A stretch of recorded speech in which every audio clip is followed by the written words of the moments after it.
Hello friends, Miss Natalie here. Today I am going to show you how to draw a Celtic knot and a what I call a Celtic twist, like a Celtic twisty border. Starting with the knot, I'm creating the three parts of it in one layer, and then in the next layer I go over with a line. If you were doing this physically, you could start with a very light pencil sketch and then go over it with your lines. And then you can darken a little bit the way I'm using the yellow. Or actually, I think I decided on orange. Yeah, because it shows up better.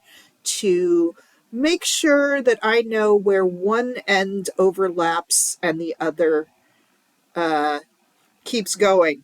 It's kind of hard to describe, but if you look at it, you can see how I did it. If you lay down like a shoelace or a piece of yarn into this shape, you can see how one side of the yarn will lay over the next side, and you'll be able to use that as a reference image if you want.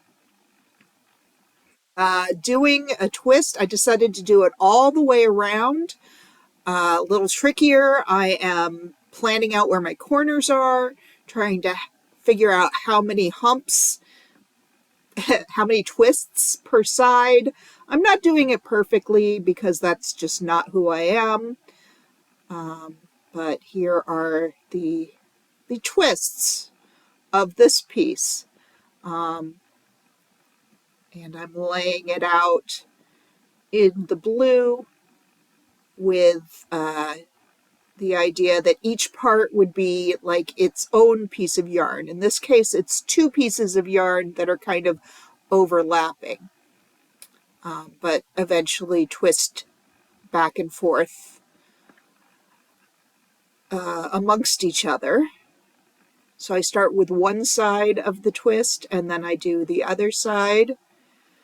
Again, if you're doing this physically, you would want to start with a very light pencil sketch for the red, then a slightly darker pencil sketch for the blue, and then come back and darken certain parts of it, which I am going to do with the orange.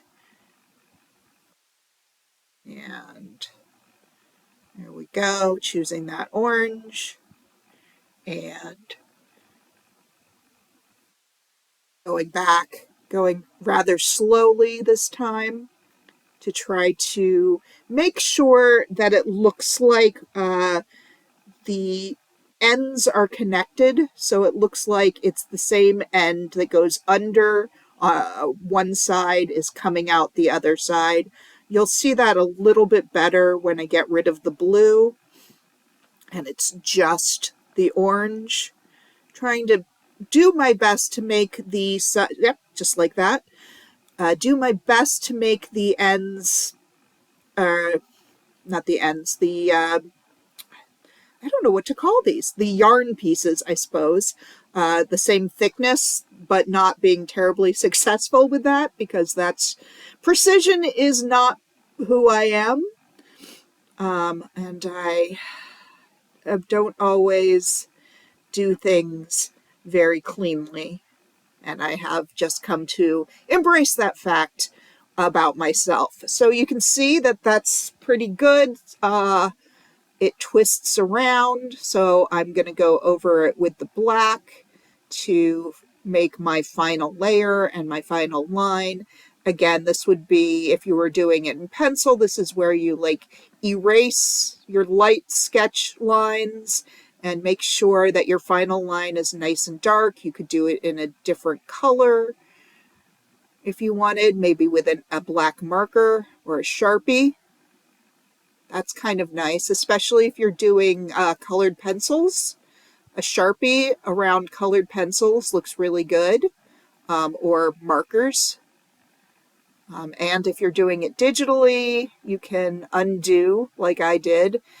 This is where I notice my lines are getting very like shaky, and I'm trying to like figure out how to make them not shaky, and it's just, you know what, they're just going to be shaky. That's how my lines are. They're just a little bit smoother at the top.